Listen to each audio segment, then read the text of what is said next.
Hello, my name's Taven, and 3 weeks ago, I watched my mother sob in soaked clothes, and my father, half conscious, clinging to the edge of a lake like a man drowning in shame, all because my sister married into a family who thinks owning land makes them better than people. They called my parents leeches, then laughed as they pushed them into the water in front of everyone. No one helped. No one stopped it. They all just watched, like it was part of the show. But I didn't shout. I didn't fight. I called my wife, the state prosecutor, and said 5 words. It's time to end this. So, how do you take down a family who hides behind money, connections, and silence? You start by telling the truth. And once the truth comes out, someone always drowns. Do you want to know who? The evening sun stretched long shadows across the water, and the air smelled faintly of wine, perfume, and cut grass. I remember standing by the edge of the dock, watching the lights flicker on one by one along the Fenton's lakeside resort. Everything about that place screamed money. Polished wood decks, white tablecloths, a string quartet playing songs no one was really listening to. It was my sister Coraline's 25th wedding anniversary, and apparently it was the event of the season. My parents and I arrived a little after 6. Mom wore her best floral dress, the one she only took out for church or special occasions. Dad had pressed his old suit twice to make sure the wrinkles were gone. They looked small compared to the guests around us, people in designer clothes, with voices that carried just loud enough to fill a room. We were seated near the back, next to the restrooms, close enough to see the stage, far enough to remind us where we stood. Coraline floated from table to table, her smile perfectly rehearsed, her laughter delicate and controlled. Harlan, her husband, was in his element. He had the crowd in his hands, shaking every man's hand, kissing every woman's cheek, reminding everyone just how successful he was. I could hear him from across the room, his voice smooth like syrup poured over something rotten. Family means everything, he said, raising his glass. But sometimes family needs to know when to let go. The guests laughed politely. I saw Coraline stiffen for a second, then cover it with another perfect smile. Dad reached for his water. Mom looked down at her plate. I felt something tighten in my chest, but I didn't move. As the dinner carried on, the jokes kept getting sharper. Eldrick, Harlan's father, leaned over to one of his friends and said, loud enough for the whole table to hear, "The Cordells don't know gratitude. Some people just take and take." Someone chuckled. Someone else coughed to break the silence. Harlan grinned, tapped his glass again, and said, "You know, my in-laws here, sweet folks, still living in that old house my wife and I helped them with. We even offered to take it off their hands, but they said no. Guess they're attached to the termites." A few guests laughed. Most didn't, but the damage was done. Mom whispered, "We should go," her voice trembling, eyes glistening. When she stood, one of Harlan's cousins, a drunk young man with a loosened tie, called out, "Oh, don't be so sensitive, ma'am. We're just having fun." He moved toward her like he meant to give her a pat on the shoulder, but his hand caught her arm instead. She stumbled backward. Time slowed. The sound of her scream cut through the chatter as she fell off the dock into the lake. Dad rushed forward, shouting her name. He grabbed for her hand, but before he could pull her up, someone shoved him too. His body hit the water with a hollow splash. For a second, people froze. Then someone laughed. Not out of cruelty, maybe, just confusion. But the sound spread like wildfire. Laughter, camera flashes, nervous clapping. They thought it was part of the show. I wasn't laughing. I was walking toward them before I even realized my legs were moving. The smell of champagne, the flicker of string lights, the sound of Coraline saying, "Oh my God, stop it, stop it," all blurred into one nauseating hum. When I reached the dock, I saw my father's hands struggling to grip the edge. His jacket weighed him down, pulling him under. My mother clung to his arm, gasping, her hair plastered against her face. I dropped to my knees and reached for them. Someone behind me said, "They'll be fine, Taven. It's shallow." Shallow. That word echoed in my head as I helped them up. My mother's hands were shaking. My father's eyes were glassy with humiliation more than fear. Every face around us was pretending not to stare. Coraline finally ran over, trying to play the mediator. "It was an accident," she whispered, as if the word could erase everything.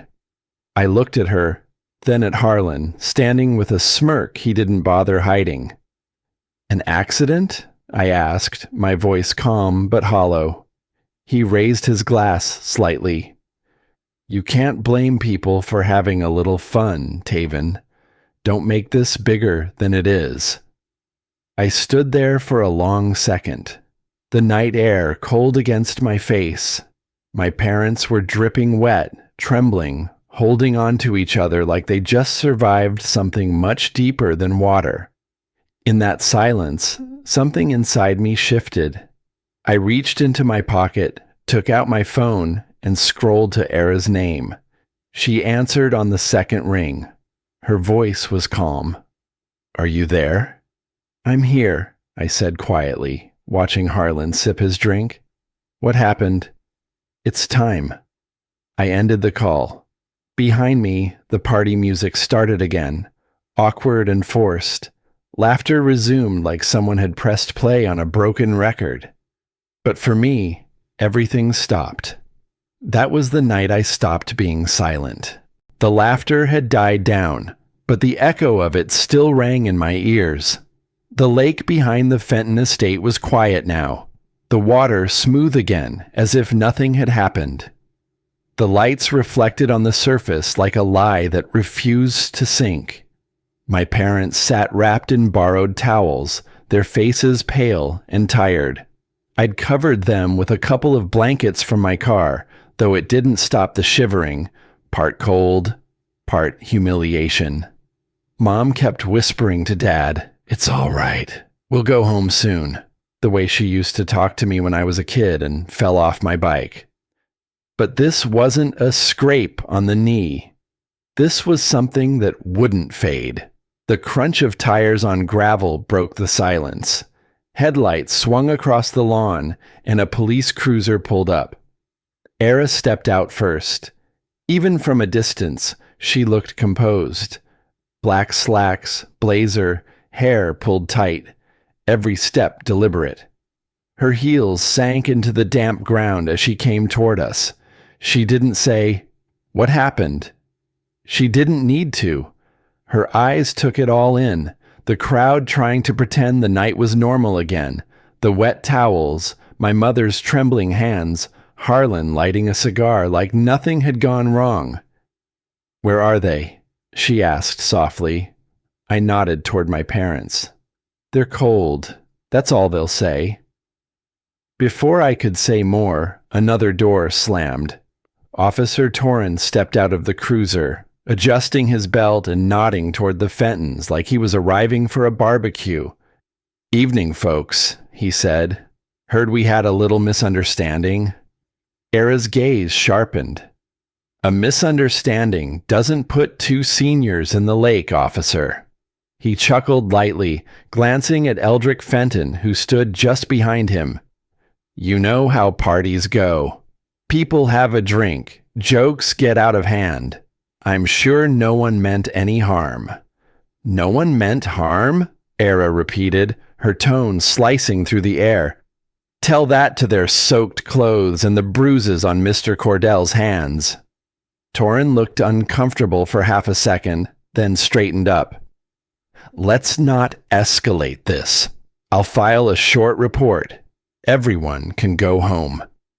That's when Eldrick stepped forward, smile practiced like a man who'd handled problems with a checkbook his whole life. "Officer, if you don't mind," he said, "let me speak to the young man privately." Ira crossed her arms. "You can speak with both of us present." Eldrick's smile didn't fade. "Of course." He reached into his jacket and pulled out an envelope, extending it toward me. "For your parents' trouble. $20,000. I'm sure we can all agree this evening has gone on long enough." I looked down at the envelope, then at my parents. Mom's lips trembled, but she said nothing. Dad looked at the ground. The air between us felt thick with something sour. I took the envelope slowly, turned it over once, then folded it neatly in half, and slid it back into Eldrick's pocket. "Keep it," I said quietly. "You'll need it for bail." For a few seconds, no one spoke. Even Torrin's smirk faltered. Harlan's cigar hung limp between his fingers.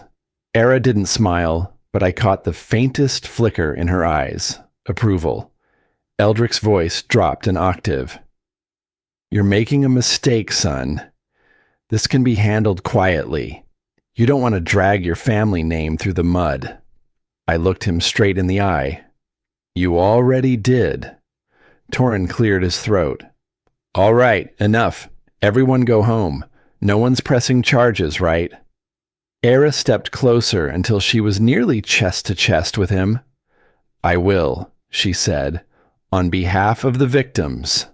The officer hesitated, his confidence wilting. "Era, come on. Don't make this political." "It's not political," she said. "It's criminal." He shifted, looking between her and Eldrick like a man choosing which side paid better. Then he muttered something about paperwork and walked off toward the cruiser, mumbling into his radio. Era turned back to me. "You all right?" I nodded. "I'm fine." "Your parents?" "They'll be okay," I said, though my throat tightened. "Just tired." She crouched in front of Mom, speaking gently, then helped them into our car. The rest of the guests were already pretending to enjoy dessert again, the string quartet playing like nothing had shattered here tonight.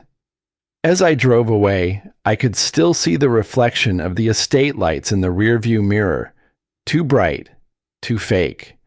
The road curved into darkness, and the laughter from the lake faded into the hum of the tires. Mom sat in the back seat, her hand resting on Dad's. She finally whispered, "Don't fight them, son. People like us never win." For a long time, I didn't answer. The road stretched ahead, endless, lined with silhouettes of oaks swaying in the night wind. Then I tightened my grip on the steering wheel, my voice quiet, but steady. Then maybe it's time someone does. The sun hadn't even fully risen when I pulled into the parking garage beneath the Travis County State Attorney's office. The sky hung heavy, a dull slate gray, like it hadn't decided yet whether to rain or just make you feel like it might. My knuckles were still tight on the wheel. We'd dropped off my parents at their house around 1 a.m. I stayed long enough to make sure Mom had dry clothes and Dad had taken his blood pressure meds. They didn't say much, just held hands on the couch, blankets wrapped around them like armor that couldn't protect them anymore. I didn't sleep. I didn't sit. I just stood in my office at home, gathering everything. Screenshots from texts, photos I'd snapped at the scene. A typed log of the sequence of events. I labeled every file, time-stamped every entry. If I couldn't give the truth weight, I'd at least give it structure. By 7:15, I was standing in front of the glass doors at the office, rain beginning to mist over the city. I buzzed in and nodded at the receptionist, who raised an eyebrow like she wasn't used to seeing anyone that early. "Mr. Cordell?" "Yes." She handed me a visitor badge and directed me to a small waiting room down the hall. The leather chairs creaked when I sat. They always did. 5 minutes later, Miles Croft walked in, mid-40s, buttoned-up, tired eyes.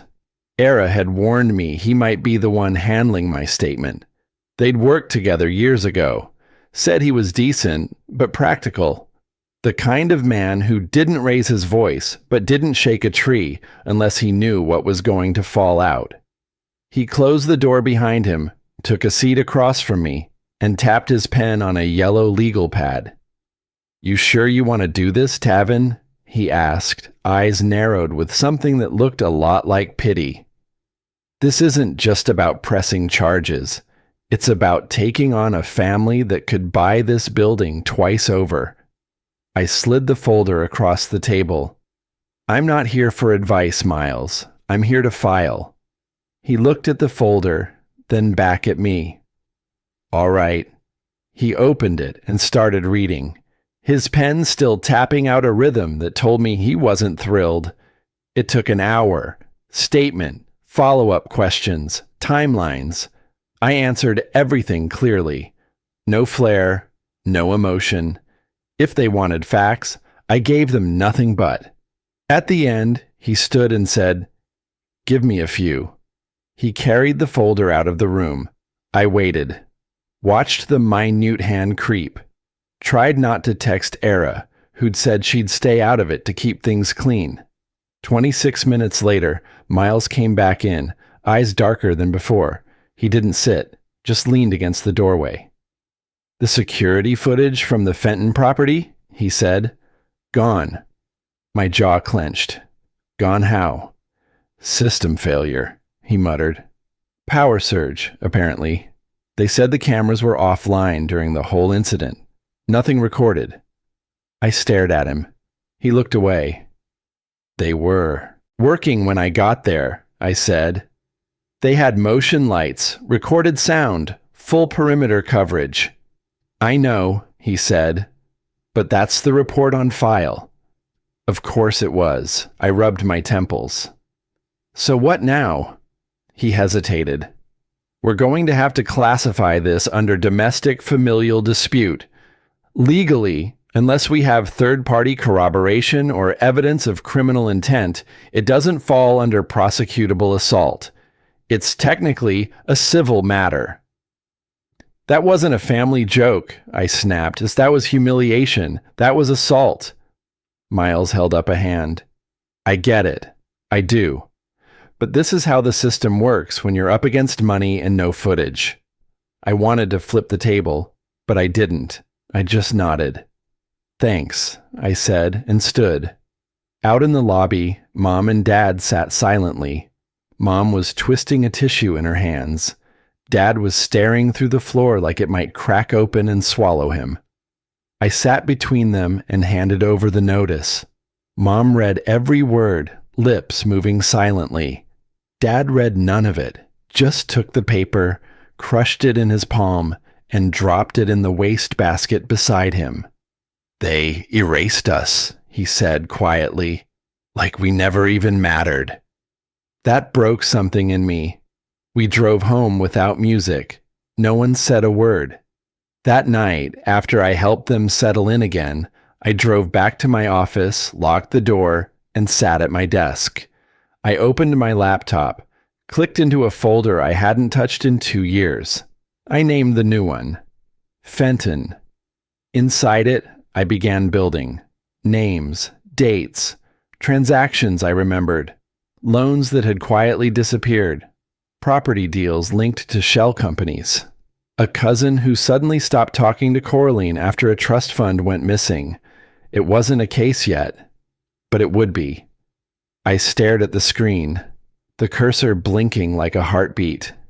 "You can erase footage," I whispered. "You can't erase patterns." I didn't sleep that night, not because I couldn't, because I didn't want to. The house was quiet, except for the low hum of the fridge and the occasional creak of settling wood. Outside, the rain had returned, tapping on the windows like a patient reminder. I sat in my home office, lit only by the screen of my laptop and the pale glow of the desk lamp. 2 weeks had passed since the lake, since I'd watched a sheriff call it a misunderstanding, and Eldrick Fenton offer hush money like it was a handshake. I'd told myself I was letting things cool down. What I was really doing was hunting. At first, I just wanted a copy of the incident report, but one request turned into another. I started pulling foundation filings, nonprofit reports, and land transfers. Late night hours blurred together. My printer wheezed from overuse. The corkboard above my desk had grown wild. Pages pinned in careful lines, red thread connecting names to dates to addresses. And the money trail? That's where it all cracked open. The Fenton Foundation, a family-run charity that claimed to build affordable housing across Texas, had received nearly $2.3 million in grants over the past 3 years. Grants funded by public donations and city programs, but not one of the supposed properties existed. Not in Bastrop, not in Kerrville, not even in San Marcos. All the addresses pointed to lots that were either empty or owned by shell companies, which in turn funneled money right back into private Fenton trusts. It wasn't just shady. It was orchestrated. I stood and walked to the board, scanning one particular document, an approval for a community development grant dated 9 months ago.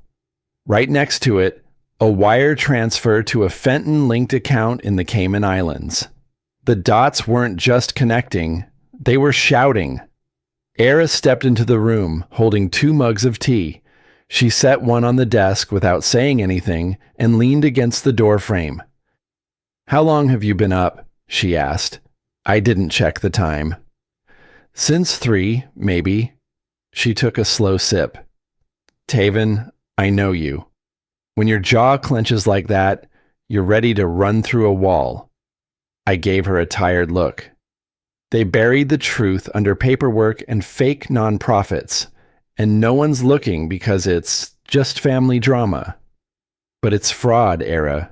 Real, traceable fraud.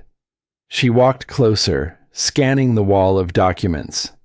"You've built a case stronger than half the ones that land on my desk. But this is dangerous. I'm not the one laundering grant money." She exhaled. "You're also not a cop or a prosecutor. You're a husband, a son. You go too far, and they'll bury you in legal traps." "I'm not trying to play hero." I looked her dead in the eyes. "I'm trying to make sure no one else's parents get shoved into a lake while a bunch of suits laugh." A long pause stretched between us. Then, my laptop pinged. We both turned. New email, no subject, just one line in the body. "If you want the truth, meet me at the bridge, tomorrow, midnight." It was signed, Anya. My heart skipped. Era spoke first. "Harlan's niece, isn't she on their board?" "She is," I nodded. "She's also been in the background of every photo I pulled. Fundraisers, events. She's deep in this." "Or she's bait," Era said flatly. I opened the message again. No attachments, no links, no traceable metadata. It was sent from a masked relay server. Somebody didn't want this tracked. "If she's bait," I said, "I'll find out. But if she's not..." "She's a whistleblower," Era finished. Her eyes narrowed. "Which means you don't go alone, and you record everything." I nodded slowly. "I'll be careful." "You better be," she said, kissing my forehead. "I married a man, not a martyr." Later that night, I sat back at my desk, staring out at the storm. The thunder rolled across the hills like a drumbeat too slow to march to, but too steady to ignore. I thought about my father, how he'd swallowed his dignity for years just to keep food on the table. My mother, how she used to bake cookies for the church bake sale even when we couldn't afford real butter. And then they were humiliated like strangers, stripped of respect, laughed at. I opened the folder labeled Fenton. Inside were spreadsheets, screenshots, scanned contracts, and at the very bottom, one blank page. I wrote on it, in ink, midnight, the bridge. Then I whispered to the storm outside. Then I'll find out which. The rain hadn't let up all evening. It came down in thin sheets, glistening under the dim streetlights like silver threads unraveling from the sky. I parked a quarter-mile from the bridge and walked the rest of the way, hood pulled up, boots crunching against wet gravel. The old iron bridge stood ahead, rusted beams, cracked pavement, a ghost from another time. Beneath it, the river moved slow but deep, swollen by the weak storms. I checked my watch. 11:53 p.m., 7 minutes early. Era's car was parked out of sight near the service road, her headlights off. We'd agreed she'd stay put, tracking me through GPS. I wasn't expecting trouble, but I'd learned that trouble doesn't always wait for an invitation. The air smelled like iron and rain-soaked soil. Somewhere nearby, a bullfrog croaked. I leaned against the railing, scanning both ends of the bridge. No headlights, no movement, just the quiet hum of the water below. Then I heard it, footsteps splashing lightly through puddles. Anya appeared from the far end of the bridge. Her hood was down, long hair clinging to her shoulders, mascara washed away by rain. She looked younger than I remembered from photos, scared but determined. In her hand, she clutched a small flash drive wrapped in plastic. She stopped a few feet from me. "You came alone?"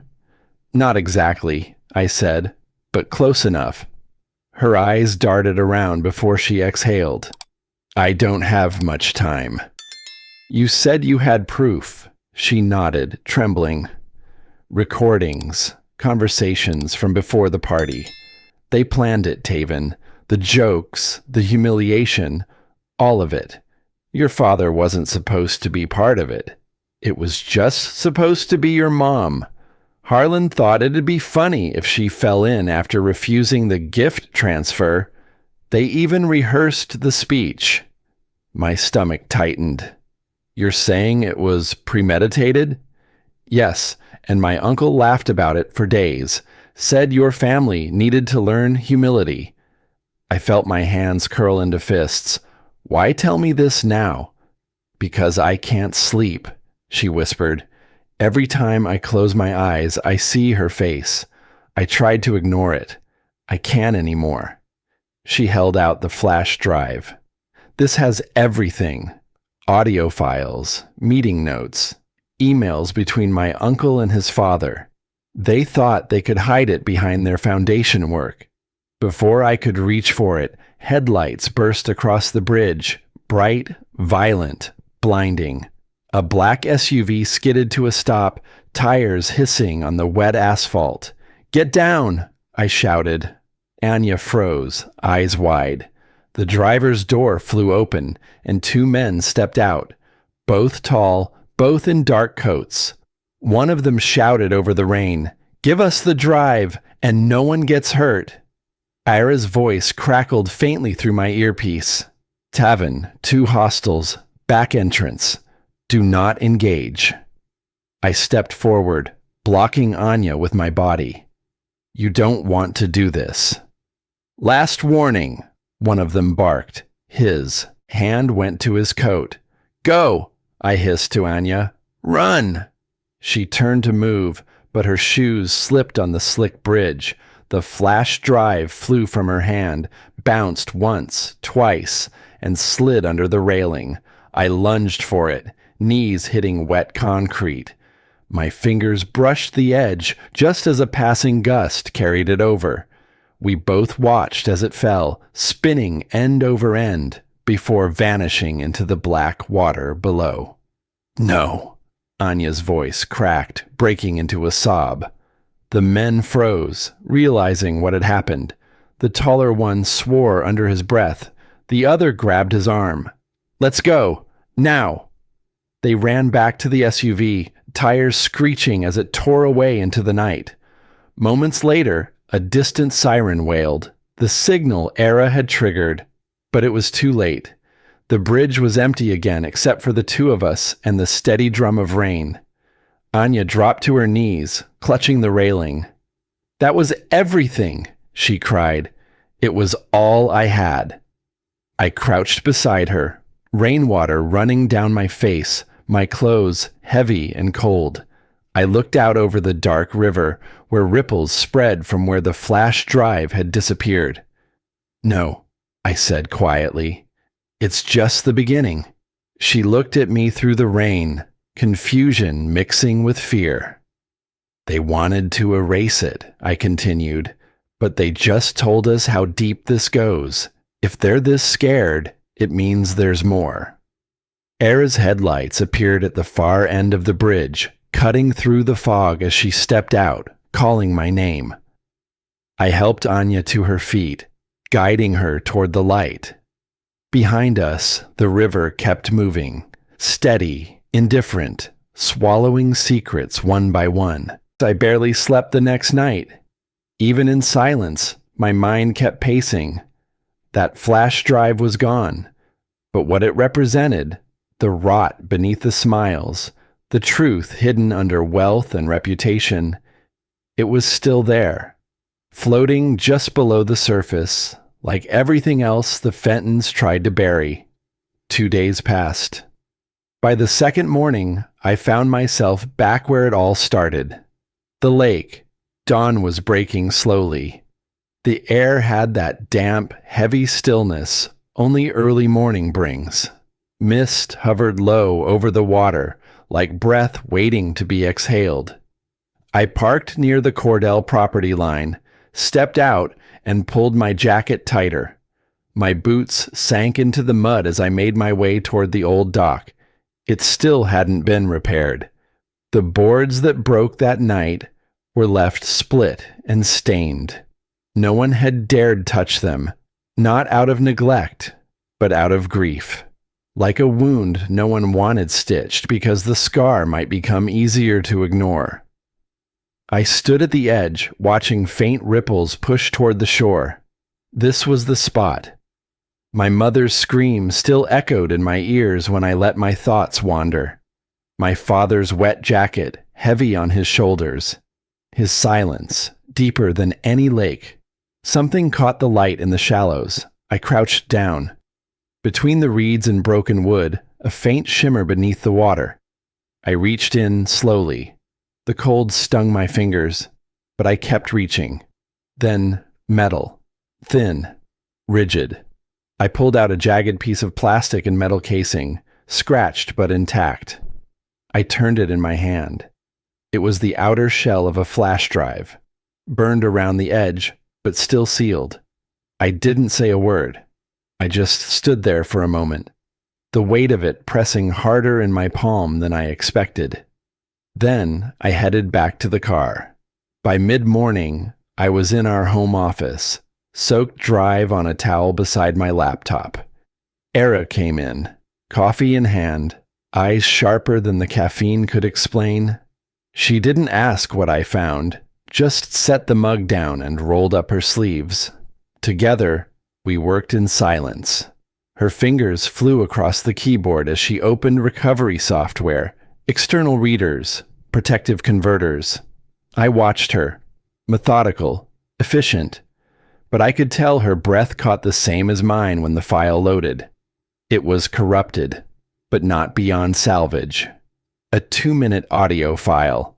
Grainy, distorted, but the voices were unmistakable. First Eldrick's low drawl, then Harlan's snide tone, clear as day.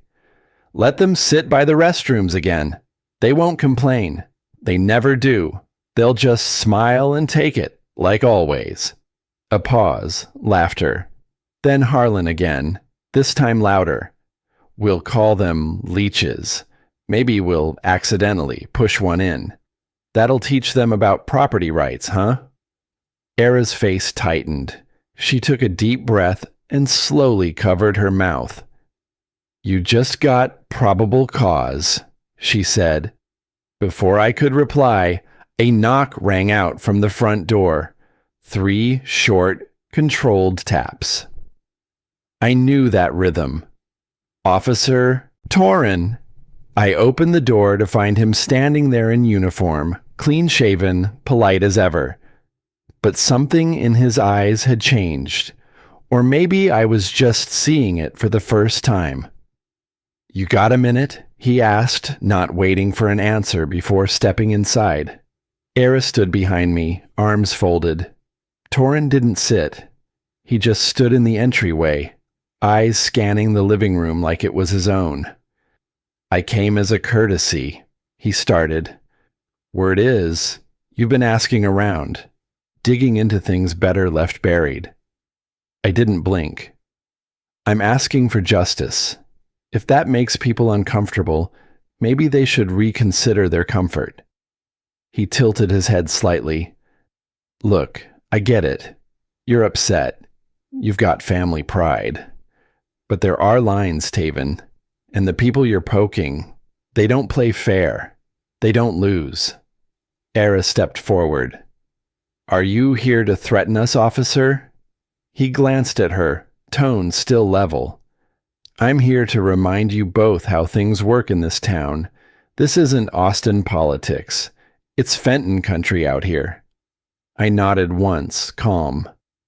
"Funny thing about digging," I said. "Sometimes you find what's been buried too long." Torin's expression hardened, just slightly. Then he stepped back toward the door, hand on the knob. "You don't know who you're fighting, son." I held his gaze. "I know exactly who I'm fighting. You just confirmed it." He left without another word. I didn't shut the door right away, just stood there, letting the silence settle. Behind me, my mother's voice wavered from down the hall. "Please, don't lose yourself over this." I turned. She stood there in her robe, hands clasped in front of her chest. Her eyes looked older than last week, as if time had accelerated around her while we'd stood still. I walked over slowly. "I already did, Mom," I said softly. "Now I'm finding what's left." She stood there a moment longer, her eyes searching my face like she was trying to recognize the boy she raised beneath the man I'd become. Then she nodded once and turned away, leaving me with a stillness I hadn't felt in years. Not peace, not resolve. Something in between, like a storm was coming, and I'd finally stopped running from it. The next morning came bright and loud. No rain, no clouds, just a clear sky that didn't match the tension in my chest. Downtown Austin was already awake, the sidewalks humming with footsteps, horns blaring from impatient drivers, and the rising buzz of city life that pretends nothing ever goes wrong behind tinted glass towers. I stepped out of my car in a gray suit and carried nothing but a small recorder and my name. Fenton Enterprises took up most of the corner block, glass and steel stretching 30 stories into the blue, polished stone floors inside, chrome accents, receptionists trained to smile like mannequins. The kind of building built to remind you who had power. The young man at the front desk looked up from his monitor as I approached. "Sir, do you have an appointment?" "No." I kept my voice calm. "But you're going to call up to Harlan Fenton's office and let him know Taven Cordell is here. He'll want to see me." His eyes flicked toward the security camera behind me. He hesitated, then picked up the phone. 5 minutes later, I was stepping off the elevator onto the executive floor, where everything smelled faintly of leather and money. The hallway was lined with portraits, black and white photos of the Fenton family through the decades. Eldrick shaking hands with governors, Harlan smiling with CEOs. Framed perfection, curated legacy. It made me want to laugh. I didn't. Instead, I pushed open the boardroom door. Harlan was already seated at the head of the long walnut table, legs crossed, sipping from a crystal tumbler that probably cost more than my parents' entire monthly income. "Well, look who found his way downtown," he said, smirking. "No hard feelings about the lake, right? Water under the bridge and all that." I walked to the table and set the recorder down gently. "If you're gonna call security, now's your chance." He didn't move. I pressed play. The room filled with his voice, the laughter, the words. "We'll call them leeches. Push them in." For a moment, nothing moved except the sound waves hitting every inch of polished surface in that room. Then silence. Eldrick Fenton stepped into the room from the adjoining glass office, holding a manila folder. His expression was unreadable. "That's quite a performance," he said smoothly. "But if you're going to accuse someone, it's usually best not to show up empty-handed." He slid the folder across the table toward me. "You might want to take a look before you embarrass yourself." I opened it. Inside, notarized copies of a property transfer, dated 3 months prior, signatures, seals, legal jargon. My father's name was there, crooked, rushed, like he'd signed in the middle of an earthquake. I stared at it. My earpiece crackled to life. Era's voice, calm and precise. "Don't react. They're baiting you.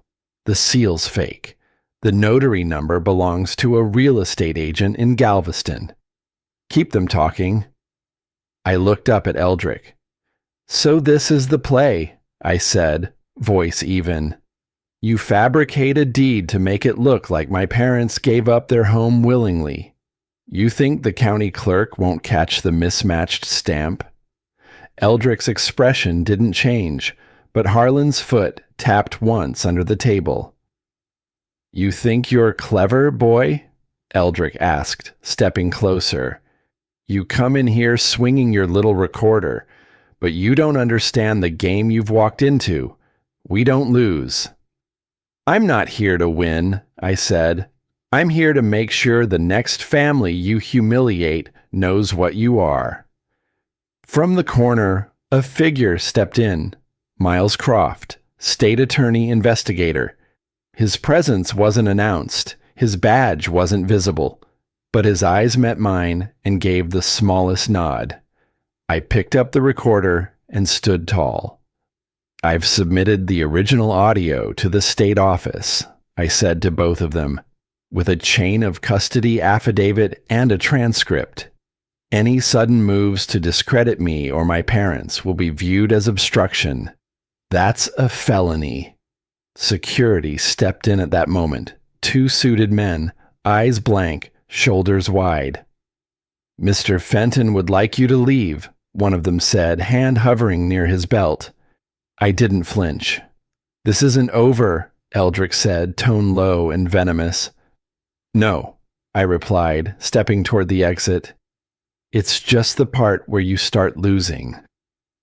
I turned without another word, walked past portraits that now looked more like evidence than legacy, and out into the bright, uncaring sun.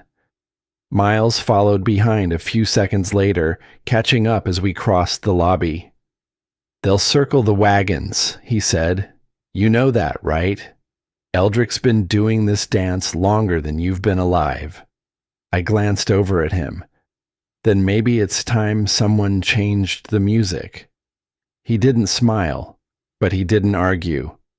As I stepped back into my car, Era's voice came through again. "You did good," she said. I exhaled slowly, looking up at the tower behind me. "For now." "No," I replied, turning toward the elevator. "It's just the part where you start losing." The doors slid shut behind me, but their faces stayed etched in my mind. Harlan's smirk twisted into confusion. Eldrick's jaw clenched, eyes flickering for the first time with something that almost looked like fear. The seed was planted. By the time I stepped out onto the street, the sun was already sinking. Austin's skyline burned in amber hues, but my mind was elsewhere. I didn't go home right away.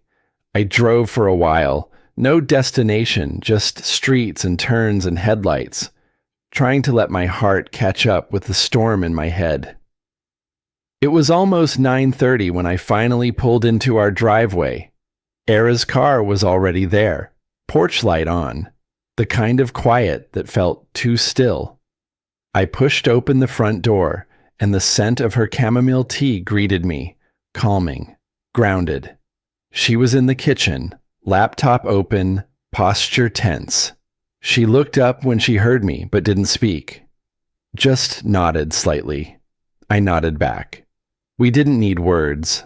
Rain had started again, soft, rhythmic against the windows. It had become the score of our lives lately. Every drop a reminder of what happened, what was taken, what was still left to fight for. I moved through the hallway to the den, kicked off my shoes, and loosened the knot of my tie. I was halfway to the coffee table when something caught my eye near the front door. The mail. I hadn't checked it earlier. Honestly, I'd forgotten it still mattered. But there it was, the red flag on the box still raised, barely visible in the dim porch light. I stepped outside, the rain misting my face, and opened it. Bills, a flyer for lawn care, and one envelope with no return address. My name was written in uneven letters, the kind of shaky scrawl you only get from nerves or fear. I stepped back inside, heart suddenly tight. "Era," I called softly. She was already walking toward me. I handed her the envelope. She didn't ask questions, just peeled it open with careful fingers. Inside was a folded sheet of paper and a small flash drive, the casing cracked on one side like it had been dropped in a hurry. Era read the note aloud. "I made a copy. They can't hide everything. I'm sorry. A." She didn't need to say her name. Anya. I grabbed my laptop, powered it up, and inserted the drive. For a moment, nothing happened. Then the files loaded. Video, audio, dozens of them, labeled by time and date. Era clicked on the first. Voices came through. Scratchy at first, then clearer. Harlan's voice, loud, arrogant.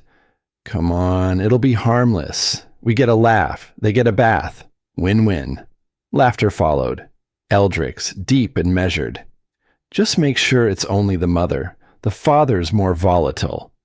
A third voice, Officer Torin. "I'll make sure the department doesn't ask too many questions."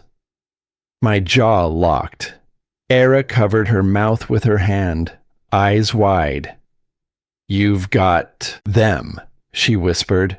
"Dead to rights." She clicked through more clips. Emails, voice memos, meeting recordings. Some were even time-stamped during the party setup. "We'll push them a little, remind them whose name is on the gate," Harlan's voice said. "What about legal blowback?" another voice asked. "We'll own the narrative. It's just family drama. Who's gonna believe them over us?" Eldrick answered. It felt like someone had poured gasoline over my spine and struck a match. This wasn't just cruelty. It was strategy. It was orchestrated humiliation, masked as mischief. I closed the files. Then Era's phone buzzed. She looked at it, then froze. "What is it?" I asked. She turned the screen toward me. A breaking news alert. "Local woman, Anya Fenton, 27, dies in single vehicle crash on Route 9. Authorities cite wet roads and high speed. No foul play suspected." I couldn't speak. My mouth opened, but nothing came out. The rain outside grew louder, like it wanted to drown the room in sound. I took a breath, then another. "They silenced her," I said, almost inaudibly. Era sat down beside me, hand on my knee. Neither of us moved. The flash drive still pulsed faintly in the USB port, its light blinking like a heartbeat. "This was her insurance," Era whispered. "She knew she wasn't safe." And she still gave it to us, I said. For a long while, we sat in silence, the weight of everything pressing down, the lies, the power, the way people like the Fentons bent the world to fit their shape. But not this time. I picked up my phone and scrolled through my contacts until I found Miles Croft.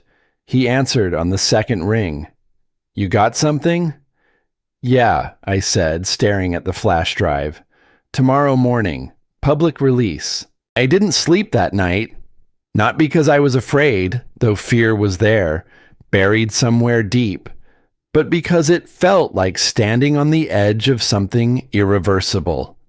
Like walking to the lip of a cliff, not to fall, but to shout loud enough for the whole valley to hear. Era stayed up too, sitting beside me at the kitchen table while the laptop ran its final checks. She didn't say much.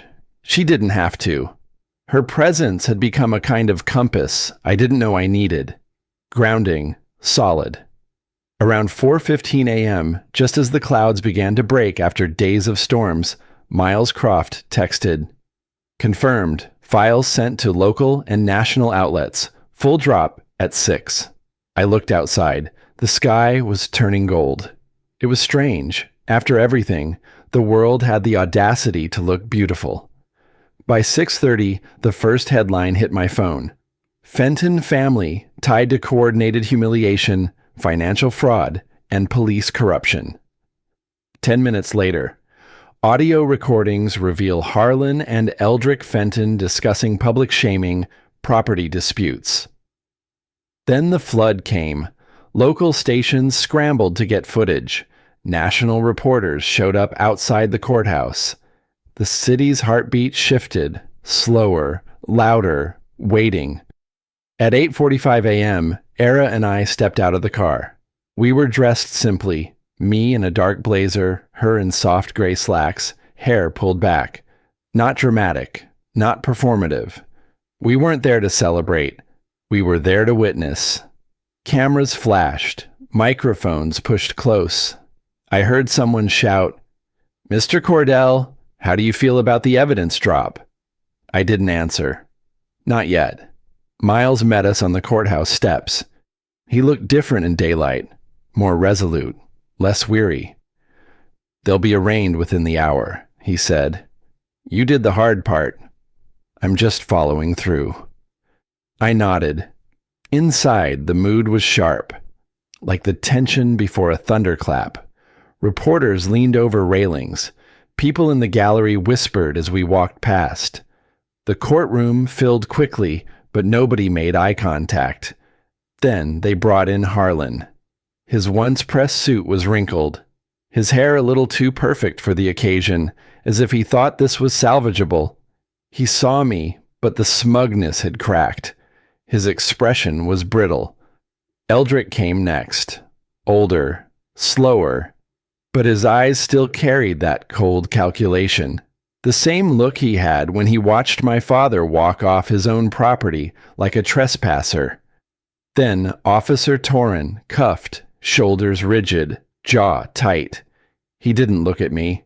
Maybe couldn't. The judge reviewed the audio files on the record, the financial transfers, the correspondence. I didn't need to speak. Anya had already done that for me. Her voice, preserved forever in those recordings, did more damage than anything I could have shouted in person. The courtroom didn't erupt.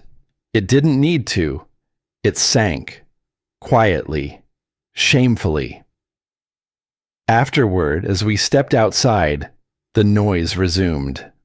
Reporters swarmed. Cameras panned.